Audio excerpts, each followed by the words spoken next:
Hey, welcome to the 12th Inning Podcast. This is Mitch.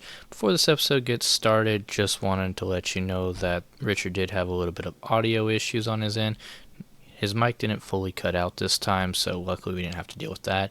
But there is a little bit of crackling on his end, so it has nothing to do with the device you're listening on. Unfortunately, it's just his mic.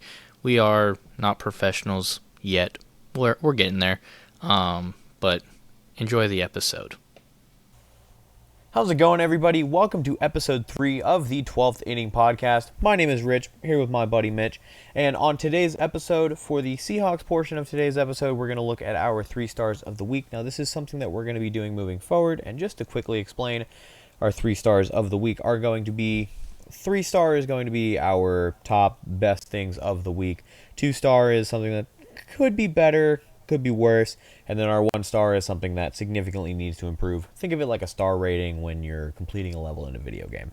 We'll also be carrying that over into the Mariners portion of the video as well, and look for that moving forward.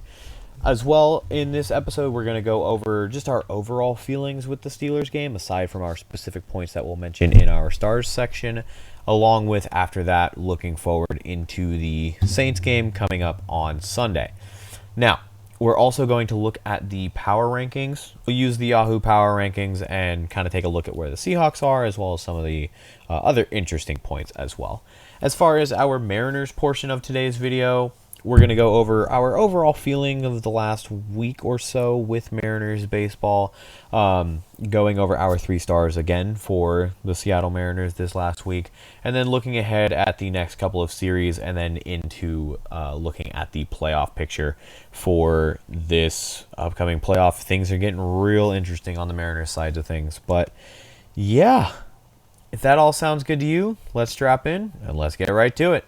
We're just going to jump right into our 3 stars of the week for the Seattle Seahawks. Mitch, your level 3 stars for the Seahawks, what do you got? So level 3, it's really hard because the offense did so well. Mm-hmm. I want to say the offense as a whole, but I am going to narrow it down to JSN once again. Yeah. He did amazing this week. Yeah. He just keeps proving. Last week, like I said, he was proving that he deserved to be wide receiver number 1. You were saying he deserves to be in the top 3 receiver spot. Last week, I wasn't totally on board with you on that. I definitely agree he's amazing, but I wasn't totally on board. This week, I'm on board. He needs to be in the top 3. I don't think he's number 1, just because he is still young. He's still learning. Makes a couple mistakes here and there. Yeah. Kind of like in the game, he did make here and there mistakes, but still top 3 receiver in the league right now. Yeah. Definitely minimum top 5. I totally agree. JSN is absolutely my star 3 of the week as well. Like you said, top 3 receiver in the league, probably up there with Jamar Chase and Justin Jefferson, if I had to guess. I haven't really looked at the league as a whole yet. But he, again, like I was saying last week, absolutely deserves to be in that conversation, if not. I mean, last year, I saw a stat. Last year, he had 2 100-yard games. This year, he has 2 100-yard games, and we've played 2 fucking games this year. He is absolutely wide receiver 1. I don't really think there was much of a question about that coming into the season anyway, but if there were any questions for anybody, he is absolutely wide receiver 1. Now, I will say Cooper Kupp definitely got some more touches. I think he had, 90-something yards this week. So definitely got to play a little bit of a role. I know Torrey Horton got a touchdown. So the receiver room was a lot more than... about that. Hell yeah. The receiver room was definitely a lot more than just JSN, but honestly, more impressively than how he shined last week, JSN shined this week above everybody else still being able to play a part. So yeah, long-winded answer, JSN absolutely 3-star of the week for sure. Now, moving into our 2-star, which again is kind of our middle of the road, not great, not terrible. Who do you got, Mitch? So, for middle of the road, shockingly, this one is harder for me than my 1-star will be. Mm-hmm. My 3-star was pretty easy. The offense did great. JSN did amazing. my 2-star would probably it's going to be the defense as a whole Oh, really? because they Okay. definitely improved from last week. Mm-hmm. So I think like they weren't amazing in this game, but they were definitely better than last week. But I'm saying defense as a whole is my 2-star. Okay. Just because, like I said, they improved, Yeah. and I think they did well in this game, and they would be my 3-star, but they just didn't do as good as I think they should, just because of Mike McDonald being a defensive coach coming in to be a head coach. And to be fair, I think the defense should be a little bit better than what it was in this game. But I think they're going to keep improving, and because they're all new with each other. I think they're going to keep improving. They also didn't have Witherspoon in this game, but they still came out and freaking balled out even without him out there. So, but like I said, Job I think went I need insane against DK. Job, Kobe Bryant, he did amazing. Yeah, that was awesome to see. But they still didn't improve to where I could say they were a 3-star in this game. That's fair. That's fair. But I mean, they were going against, like you were saying, with how Aaron Rodgers looks against the Jets. In this game, he looked like prime Aaron Rodgers again. Yeah. And it's scary that he does have receivers this year that he can throw to. Yeah. And he's looking like prime Aaron Rodgers, the way he was running from people and everything, and just making those crazy passes. The fact that the defense still only held him to 17 points is, like I said, seriously, definitely improvement. I mean, they only held the 49ers to 17 points as well. It's just the offense didn't look as good last week as they did this week. Yeah.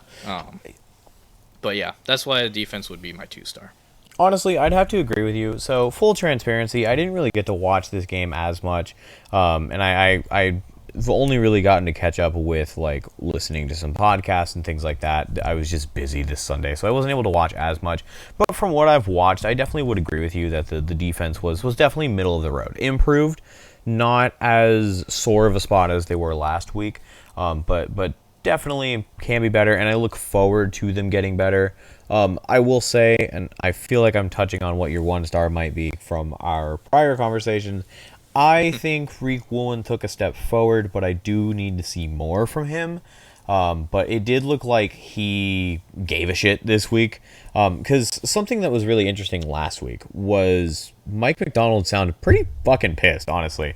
I think he was even like kind of saying on the Mike McDonald show on Seattle Sports that like, is Reek going to start next week? I don't know. We'll see. So yeah, as a whole though, the defense agreed. And that's just honestly that shows the depth of this defense because like you said, they were without Spoon, they were without Nick Emmanwori, which is which is another one that's important to highlight because if this defense is already taking a step towards what we expected them after a pretty lackluster showing last week, that's a pretty big deal when they're missing two of their bigger pieces. And I know there's a couple other guys that are out on defense. Forgive me for not remembering their names or their impact, but that's a pretty big deal that we've got two pretty big impact players who are not playing right now, and the defense is still picking it up and picking up where they needed to move forward from.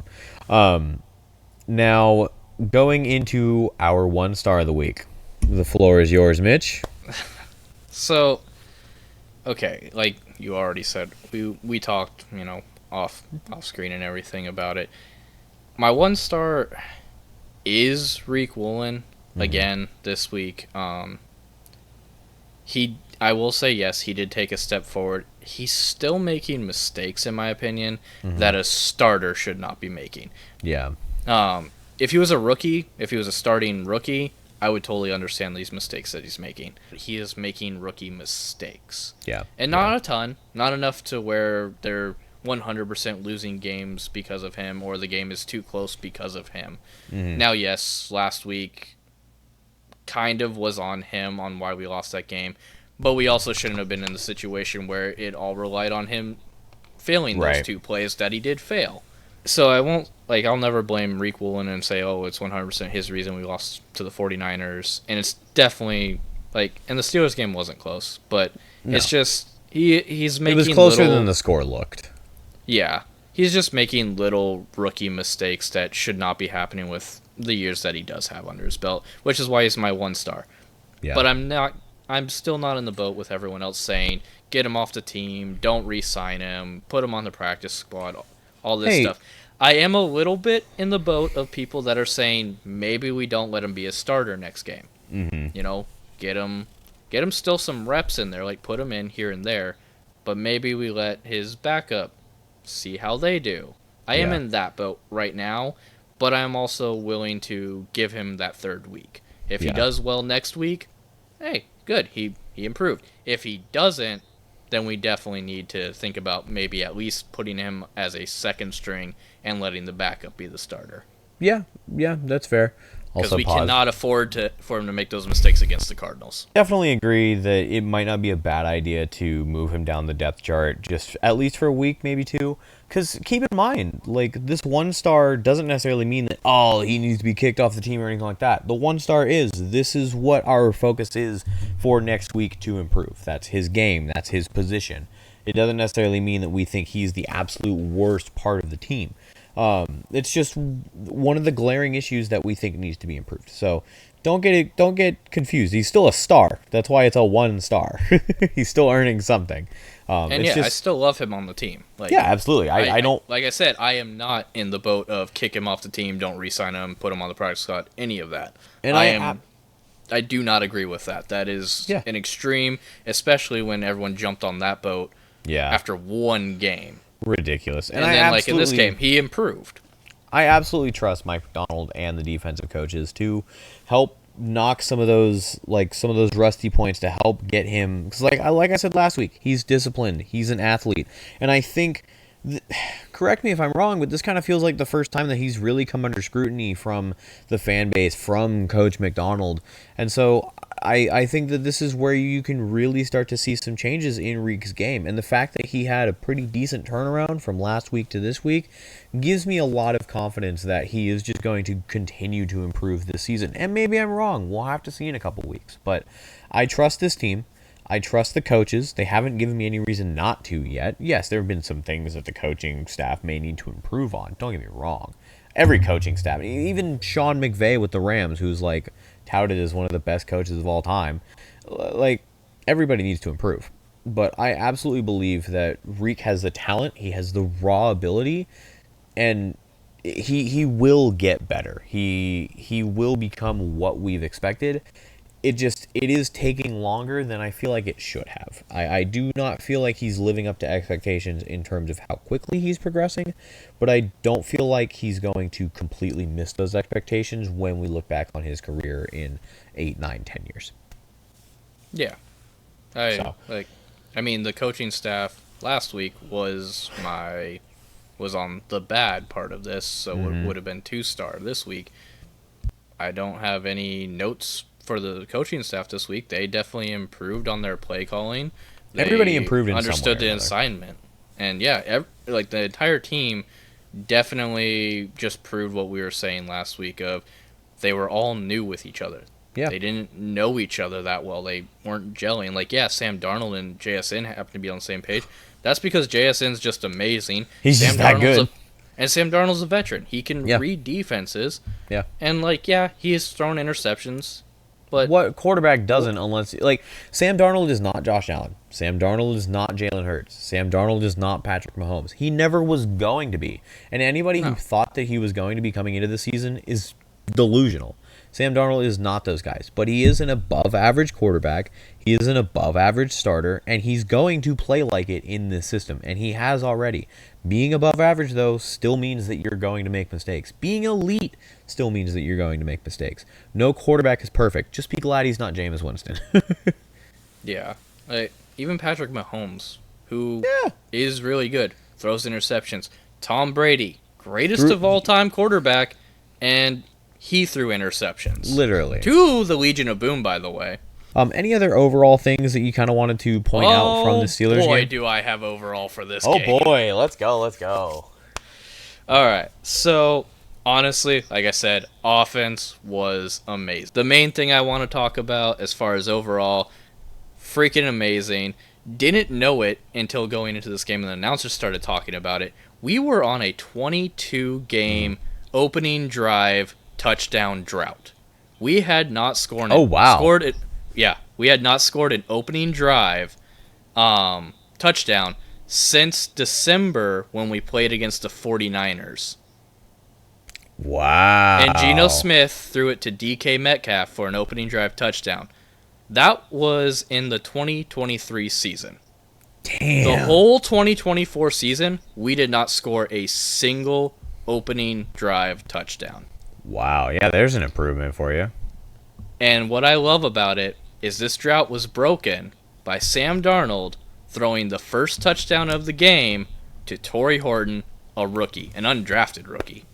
Yes. And so Torrey Horton got his very first NFL career touchdown. It was also his first career catch.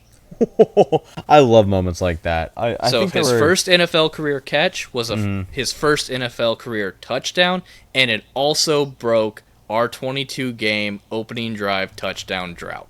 Wow. It was all around an amazing play, and he was wide open. It worked out perfectly. They'd been throwing to JSN and Cooper Kupp all the way up to that point. They did a fake run, and Sam Darnold pump faked to JSN, which meant everyone quickly shifted towards JSN because he was already doing amazing in the game. Did amazing last week. And so Torrey Horton, wide open in the end zone, touchdown. Yeah. It was perfect. It was the most amazing play ever. It was honestly the most amazing play of the entire game, even with how well the Seahawks did. I think Torrey Horton getting the touchdown was the most amazing play of the game. Yeah. The thing I want to highlight from this week before we move on to the Saints game, Kenneth Walker. Dude deserves his flowers. Absolutely had himself a game, especially after, coming in from preseason. Everybody's talking about Zach Charbonnet, myself included.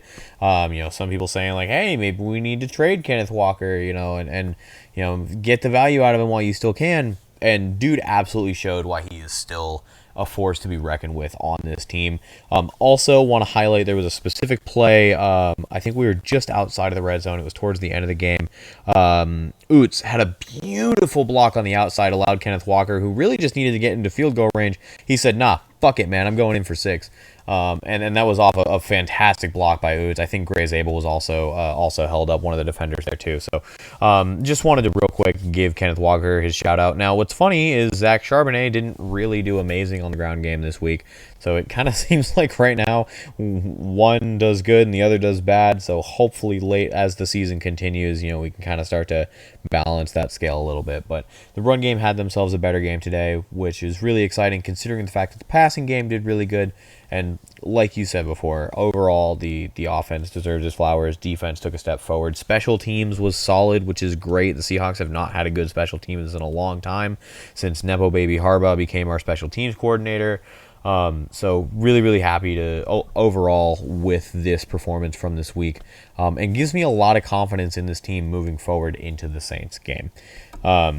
Now, looking at the New Orleans Saints, I'll give them some credit. They're not as bad looking, like physically. Seeing some highlights, they don't look as bad as I think everybody was expecting them to be this season. They have no QB. I couldn't tell you who any of their wide receivers are. About the only player I know on the Saints at this point is Alvin Kamara, and he is aging, but again, to give him credit, dude still looks like a dog. Spencer Rattler, I think, is an underrated quarterback. He's not elite, but I do think that if you give him the opportunity, he will cut you up. And again, you have to be careful of Alvin Kamara as well. I'm not as worried about the Saints' defense, just looking at their games versus the Cardinals and the Niners. They're going to be a bit more stingy than I think most people were expecting, but I feel like the Seahawks offense can handle the Saints. I'm not going to say easily, but I do feel like I feel confident that we'll be able to get the win. But I do think that this is a team that you don't want to sleep on, because if you sleep on them, they'll make you pay for it 100%. As far as looking ahead for the Saints, there's not much to say, but I think we're going to win. And the defense needs to make sure they're on their A game for the run game. Yeah, 100%, 100%. Yeah, so let's move into our power rankings. Mitch has the power rankings for us. What you got over there, Mitch? So, I'm going to have you guess on the top 5 that Yahoo Sports specifically has, the top 5 teams that Yahoo Sports has in their power rankings. Top 5 in the league. Okay, well, number 1 is pretty easy. That's going to be the Eagles. Okay. Very little question about that for me. I think your number 2 team. Fuck, who's undefeated this year? I know the Bills are going to be your number 2 team. So Eagles, Bills. Okay. I feel like the Ravens are still up there in the top 5, even with that heartbreaking loss. Oh shit. Packers. Packers are 100% in the top 5. They've been blowing everybody out of the water. So that's Okay, so 4. you got Eagles. You got Eagles, Bills, Ravens, Packers. I'll say Eagles, Bills, Packers. I think Ravens are going to be number 5 if they're in there. So who would Okay, so you have the Eagles as number 1, Bills as number 2, Packers as number 3, Yes. and then Ravens as number 5. Yes. And then who's your 4th? Who's my 4th? I'm trying to think of like who's been doing really good this season so far. It's gonna be someone obvious when you tell me, and I'm gonna be very annoyed that I couldn't think of it. 'Cause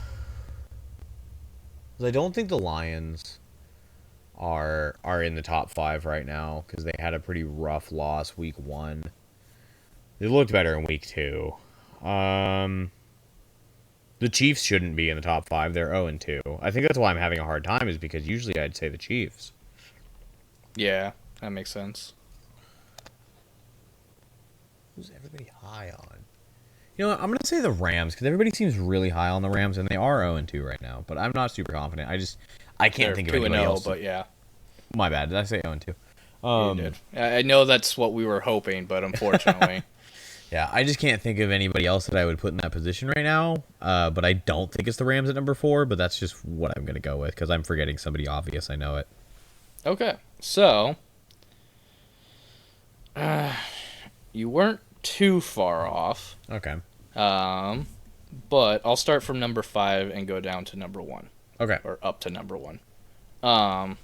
Sorry, Yahoo Sports has it backwards from NFL. Oh. NFL has it 1-32, or Yahoo Sports has it 32-1. Gotcha. Okay. So we'll start at number 5. It is actually the Detroit Lions. Oh, really? Okay. Now, mind you, this is everybody. This is Yahoo Sports. Yeah. Not throwing any shade at them. We're not sponsored, It's just one source. It's not everybody. but it is the source that I'm using that just Yeah. happens to update. At least that works for us. Yeah. So I'm using Yahoo Sports just so everyone is aware. Detroit Lions are at number 5. Okay. According to Yahoo Sports, they were at number 5 last week as well. Okay. They are 1-1 now.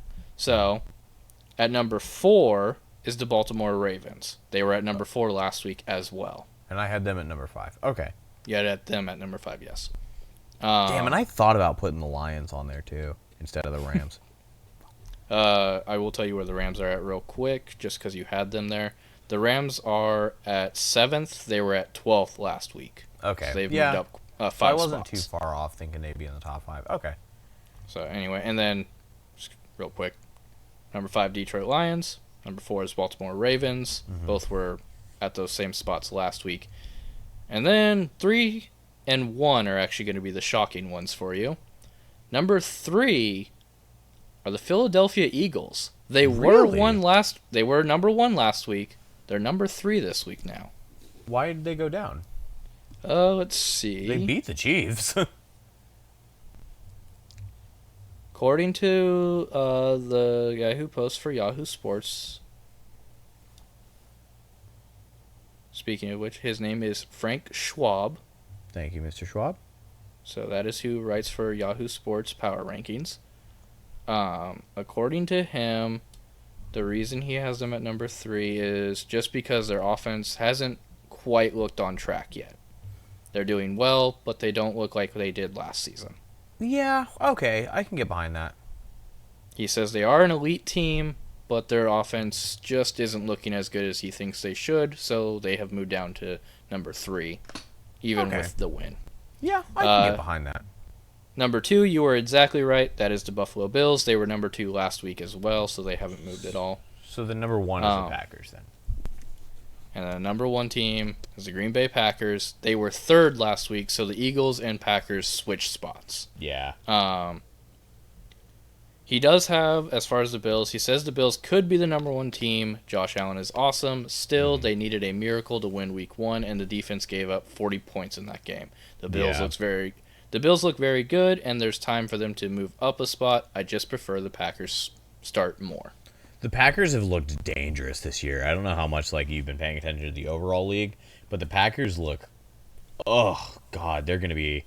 I think if the Seahawks don't make the NFC chip, which I'm not bullish enough to say that is going to happen as much as I would love for it to happen, I think my realistic, as things stand right now, NFC championship matchup is the Packers and the Eagles, frankly. Yeah. But yeah, they just look mean, so I'm not surprised to see them at number 1 for sure. Fair enough.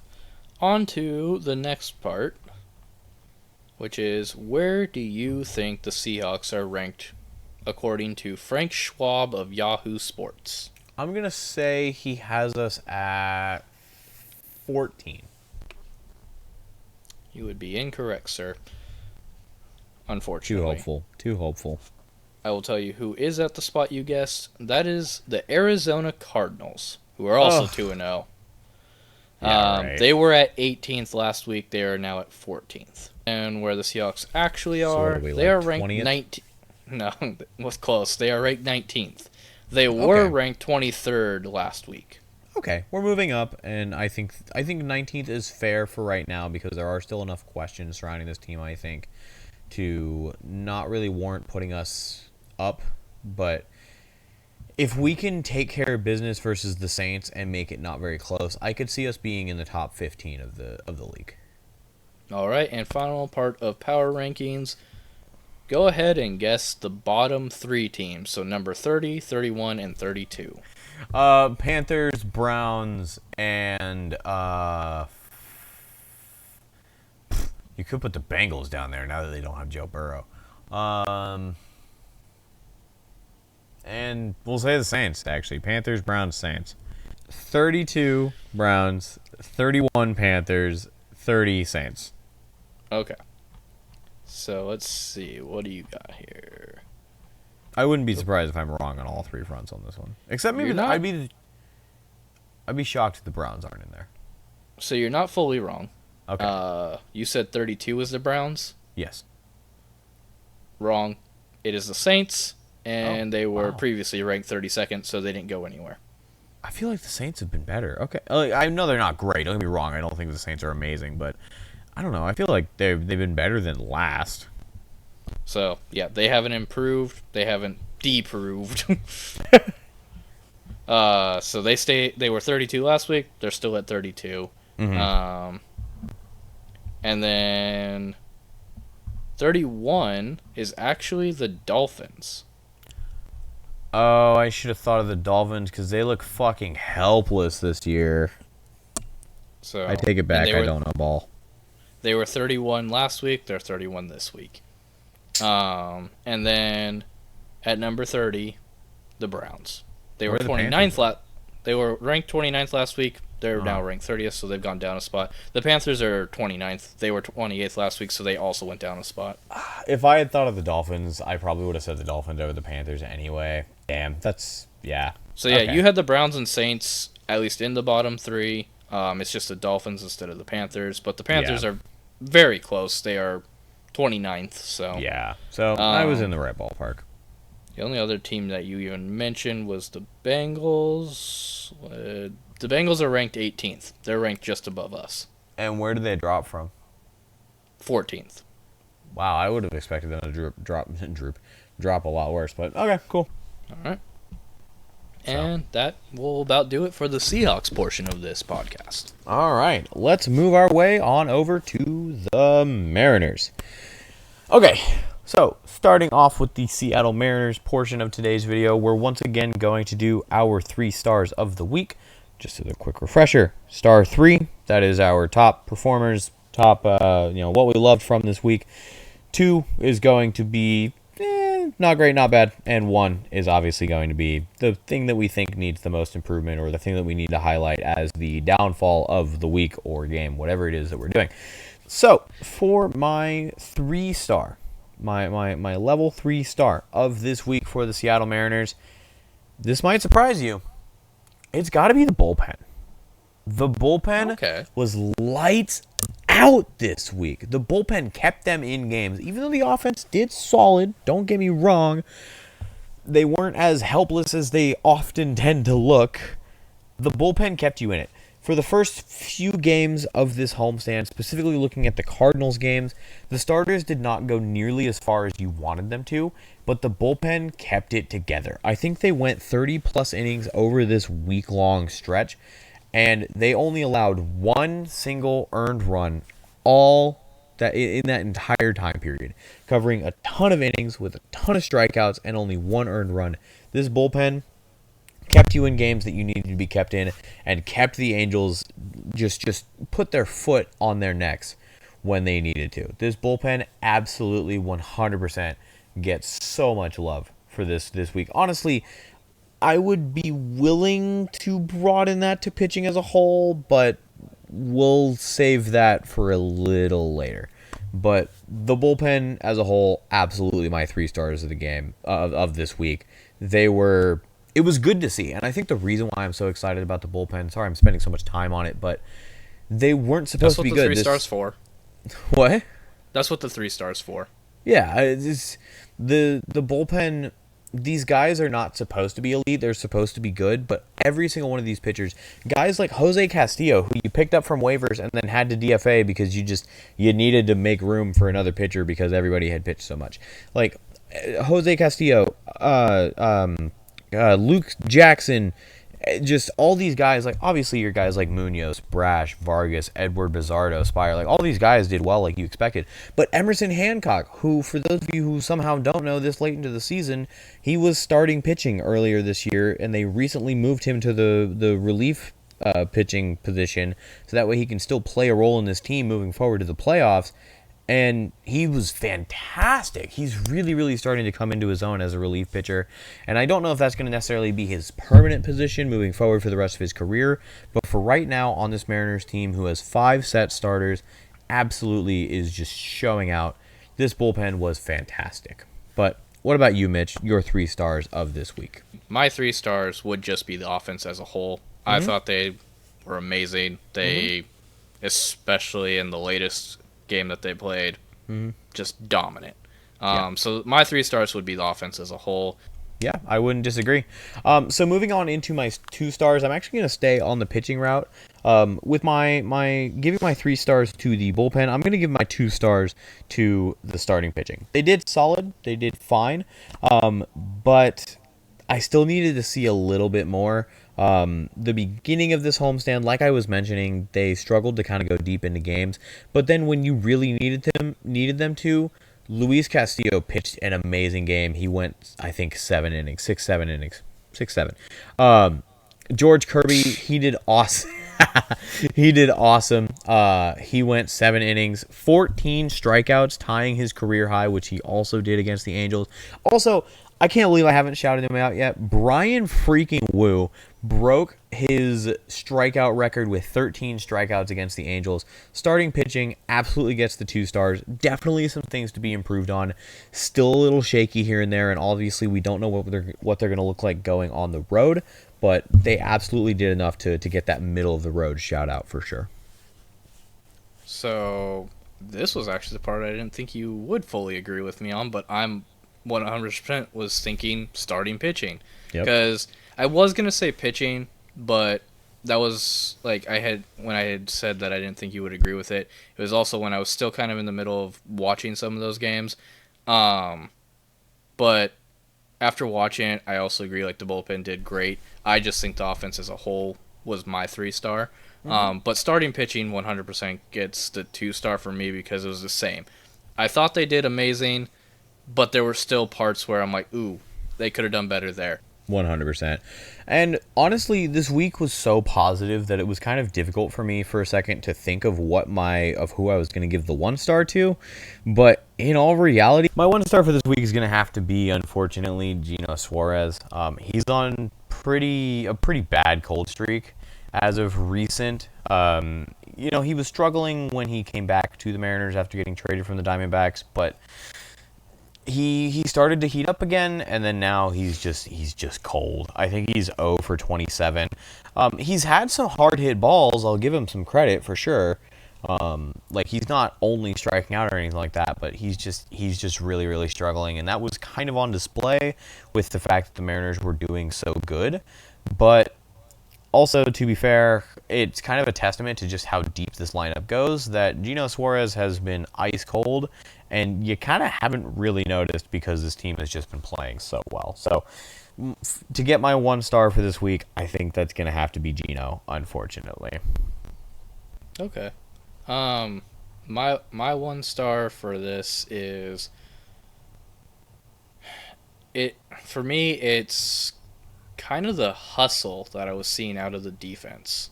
Just mainly the outfield, Yeah. not so much Julio. He was, especially that freaking amazing catch he made in the Cardinals game.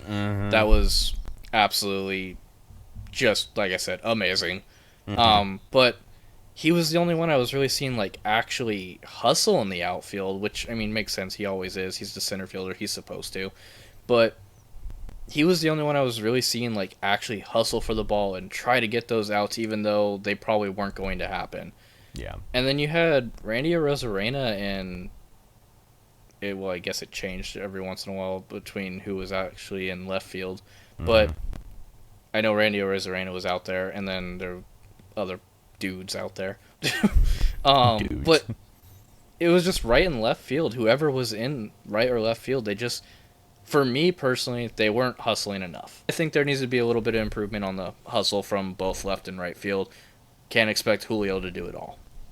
Yeah, no, 100%. I mean, something interesting like that you obviously don't really get to be too privy to is, coming into the season, some people were saying like, hey, Randy's defense isn't elite.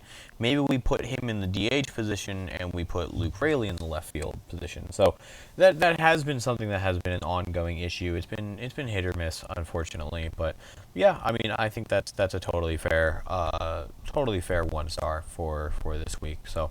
Yeah, overall, Mariners have been doing really, really well this week.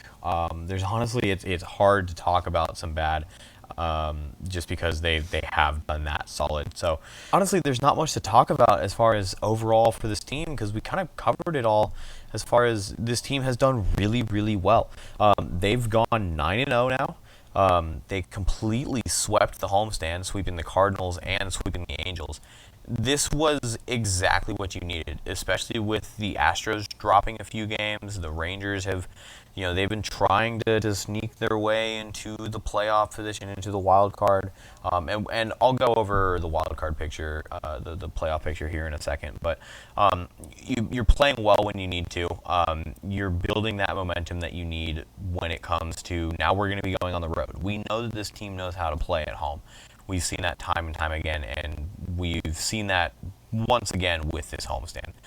But now they're going to be going on the road with a lot of momentum, more momentum, I think, than even the Ichiro week because they've swept them now, and these games are just so much more important. So it's going to be really interesting to see how this team plays on the road.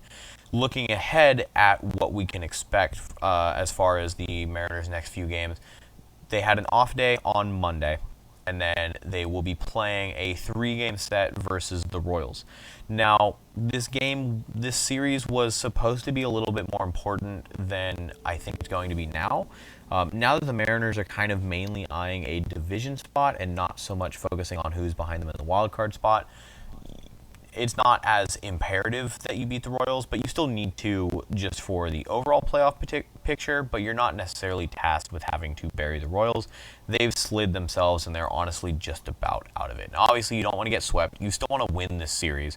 Don't get me wrong, especially because right now, the Astros and Rangers are playing.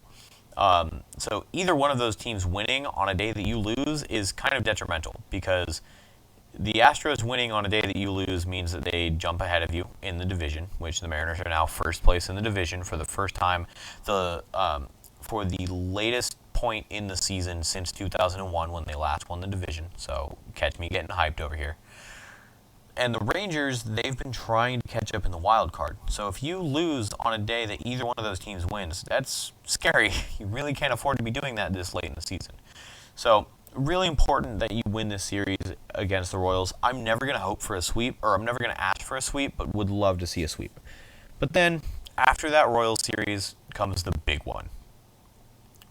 The Astros. We will be playing against the Astros in Astros Stadium. It's a Daikin Park, something like that. It used to be Minute Maid Park, and they never should have changed the name, but they did.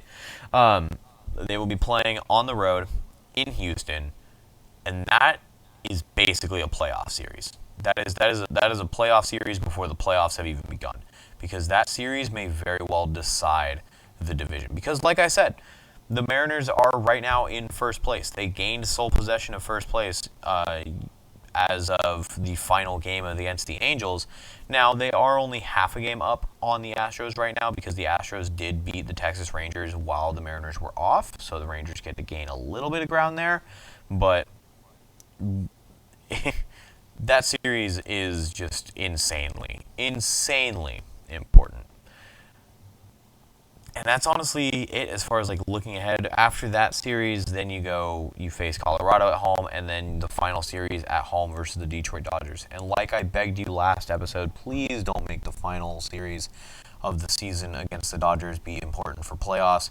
Let's just control our destiny now, get it done, bury the Astros when you're playing the Astros, and go win the fucking AL West. Honestly, I would like to point out something. The Dodgers are actually from LA, not Detroit. You're kidding me. Yeah. I did not just say Detroit You Dodgers.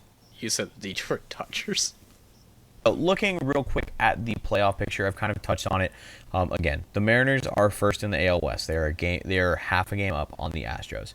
The Texas. So right now, there is actually a real world, because we have put the Astros in the position we were in. There is a real world where the Rangers leapfrog the Astros, and the Astros don't make the playoffs this year. If they manage to skid, there is a world where the Astros do not make the playoffs this year. But honestly, what I expect to happen right now, I think the Mariners are going to win the division. I really do. I think the Astros are going to take that wild card spot, and I think that we are going to play the Astros at home for the first wild card series, and that's exactly what you want. Because if you're in a position where you're playing the Astros at home for the wild card, you play those 3 games at home, then you face the Tigers, and you go home, and then you go on the road against the Tigers, who we've already beaten on the road. We've already beaten Tariq Skubal, who is their number 1 pitcher. There is a very real world where the Mariners at least make the championship series. Hey guys, Mitch here again. So, unfortunately, right after Richard says that the Mariners should at least make the championship, his recording just stops. We weren't aware of it at the time of recording. We just found out recently. Luckily, right after he does talk about that, that's pretty much the end of the episode. We didn't talk about much right after that. I just kind of agreed with him, gave my points on it, basically saying I do believe that the Mariners will at least make the World Series. I think they can make the World Series this year. That's probably a hot take, but you know what? I think they can at least make the World Series this year. But also, that was the end of the episode. That's about all we had here at 12th Inning Podcast. So, go Mariners, Tridents up, and go Hawks.